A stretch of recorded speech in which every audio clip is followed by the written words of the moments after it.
The invitation to the party came on a night when I felt more alone than usual, sitting in the living room with my partner, who barely looked up from his phone.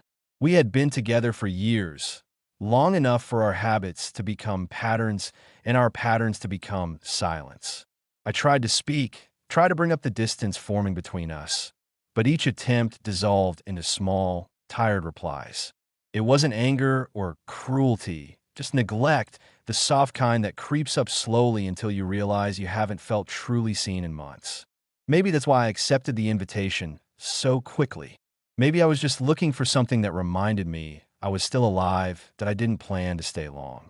The party was loud and warm, music pulsing through the walls, people laughing in clusters that moved like waves.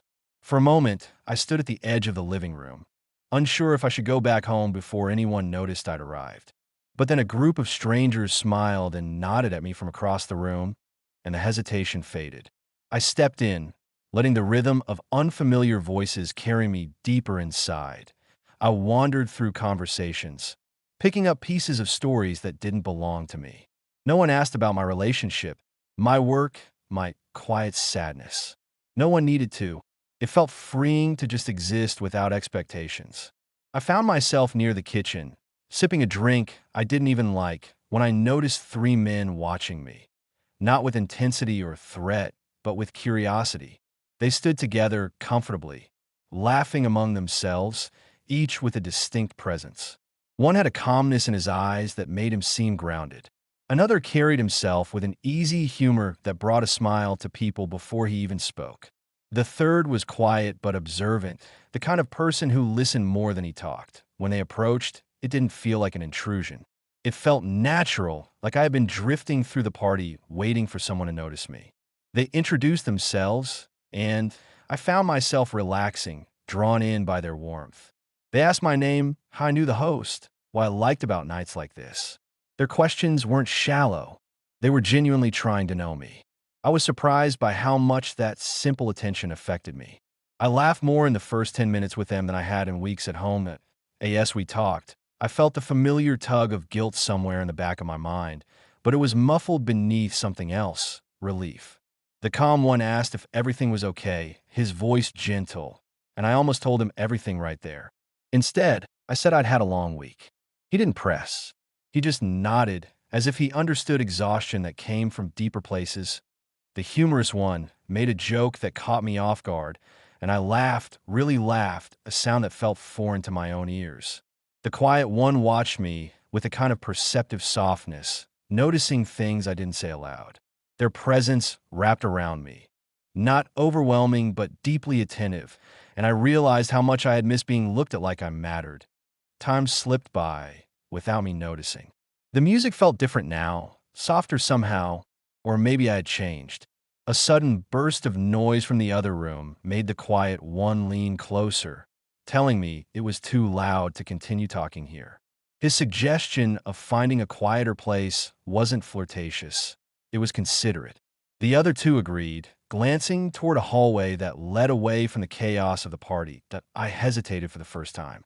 My heart beat faster, not from fear, but from awareness. Awareness of my partner at home, of the emotional emptiness I had been carrying, of this sudden, unexpected connection with strangers who made me feel present again. I told myself we were only going to talk. Just talk. Nothing more. They waited for me to decide, not demanding, not pressuring, just waiting, and maybe that's what made me follow them. The feeling of being chosen, gently and intentionally.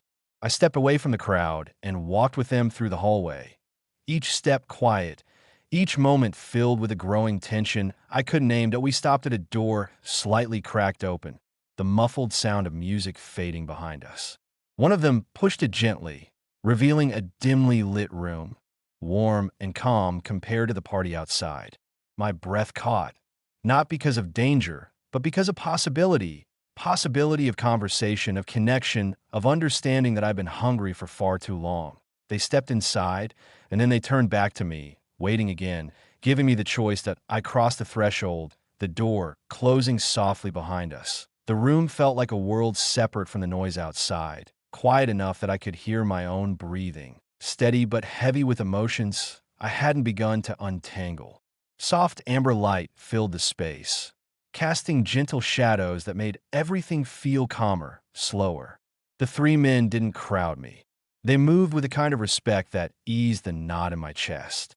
One sat on the edge of a low couch, another leaned against the wall with his hands loosely in his pockets, and the third settled onto a chair across from me, giving me space to choose where I wanted to be. I chose the couch, slowly lowering myself onto it, unsure of what would happen next, but certain I didn't want to run. For a few moments, no one spoke. The silence wasn't awkward. It was thoughtful, like they were giving me time to breathe. The calm one was the first to break it, his voice soft as he asked if I was okay. The question sounded deeper than concern about the party's noise or the hallway we'd walked through. It felt like he was asking about something inside me, something he'd sensed long before we stepped into the room. I didn't answer right away. I didn't know how to. He didn't push. The humorous one sat forward, elbows on his knees, offering a small smile. "You look like someone who's carrying more than they should," he said gently. The remark hit harder than I expected. I looked down at my hands, fingers tangled together, and felt a tightness rise in my throat. I wanted to pretend otherwise, to brush it off with some light remark, but the truth pressed too close to the surface. "I guess I've just been feeling invisible," I finally said, the words escaping before I could filter them. It felt strange to confess something so personal to people I'd only met an hour ago, yet something about their presence made honesty feel effortless. The quiet one nodded slowly, understanding in his expression. "That's a hard feeling to live with," he murmured, "especially when the people closest to you don't notice." His words cut deeper than I expected. It felt like he'd opened a window into my heart, letting in air I hadn't realized I needed. My chest loosened just a little. I told them about the distance at home, the way my partner and I had grown apart without meaning to, the night spent sitting next to someone who felt 1,000 miles away. I didn't blame my partner, but the ache of being unseen for so long spilled out in pieces I've been carrying quietly. They listened, really listened, not with polite nods or distracted glances, but with full attention, absorbing every detail without judgment. It felt like being wrapped in warmth after standing in cold rain. The calm one leaned closer, his voice low but certain as he told me I deserved to be heard, to be recognized, to feel valued. The words shouldn't have meant so much coming from a stranger, yet they did. They filled a space inside me that had been empty for too long. The humorous one lightened the mood with small, gentle jokes, not to distract me, but to remind me I didn't have to sit in the heaviness of my own confession alone. The quiet one asked questions that helped me unpack feelings I hadn't known how to face. The longer we talked, the more my guard slipped, piece by piece, until I found myself opening up in ways I never had before at the T1 point. I realized my guilt was stirring again, simmering beneath the growing comfort. I thought of my partner back home, of the promises we'd made, and the slow erosion of connection we never talked about. I felt the clash of wanting to be loyal and wanting to feel alive, seen, understood. I stared at the floor for a long moment, caught between the two. The calm one must have sensed the turmoil, because he shifted closer, not touching but sitting near enough to remind me I wasn't alone. "You're not doing anything wrong by wanting to feel heard," he said softly. "Sometimes we forget our own needs until someone reminds us they matter." His words echoed inside me. Emotional intimacy, this closeness, this understanding, felt like its own kind of betrayal, even without a single touch exchanged. But I didn't pull away. I couldn't. The truth was that my heart had leaned toward them long before my body moved from the party into this room. The humorous one asked what I really wanted tonight, not from them, but from myself. I didn't know how to answer that. Did I want escape? Comfort? Honesty? Maybe all three. The quiet one watched me with eyes that held no expectations, no pressure, just patience as the minutes stretched on. The tension in the room shifted, becoming warmer, deeper. The air felt heavy with possibility, not physical, but emotional, like standing at the edge of a decision that could change something fundamental inside me. My thoughts tangled, guilt tugging one way, longing the other. But what anchored me wasn't temptation. It was the rare feeling of being understood without having to explain myself that I breathed in and felt the weight of their attention, gentle, respectful, open. The choice wasn't about them. It was about allowing myself to feel something I had denied for too long, the right to be seen. And in that quiet room, I let myself choose vulnerability. I didn't step away. I stayed. When I finally stepped out of the room, the sound of the party washed over me in a distant blur, like I was hearing it from underwater. People moved around me in energetic waves, laughing, dancing, living loudly, but I felt strangely quiet inside, calmer in some ways, heavier in others. The three men walked with me back toward the hallway, not saying much, giving me space to process everything. Before we reached the crowded living room, the calm one paused and looked at me with the same steady warmth he'd shown all night. "Take care of yourself," he said simply. It wasn't a plea or a promise, just a wish. The humorous one offered a soft smile, and the quiet one gave a small nod that somehow felt like a full conversation. And then they let me go, without asking for anything in return. That I stepped outside alone, the cool air brushing against my face like a wake-up call. The street was brighter than I expected, lit by passing cars and faraway neon lights. Each breath I took felt sharper, clearer. I started walking, hands in my pockets, listening to the sound of my footsteps echoing in the night. My chest felt tight, but not from fear. It was something else, something like recognition, like confrontation. The emotional closeness I'd shared in that room lingered, replaying in fragments. Their attention, their warmth, the honesty I'd finally allowed myself to speak. It all settled inside me, refusing to fade. Halfway home, the guilt rose again, sharper this time, not because of anything that had physically happened, but because I knew I had crossed a boundary within myself. It wasn't the men, and it wasn't the room. It was the emotional truth I had surrendered to. I had given pieces of myself to someone else, pieces that should have belonged to my partner. Yet the more I thought about it, the clearer another realization became. I hadn't cheated for pleasure. I had reached for connection because I'd been starving for it. That truth was painful. It forced me to see not just where things had gone wrong at home, but how long I'd been pretending everything was fine to be. By the time I reached my front door, my heart was pounding. The lights inside were still on.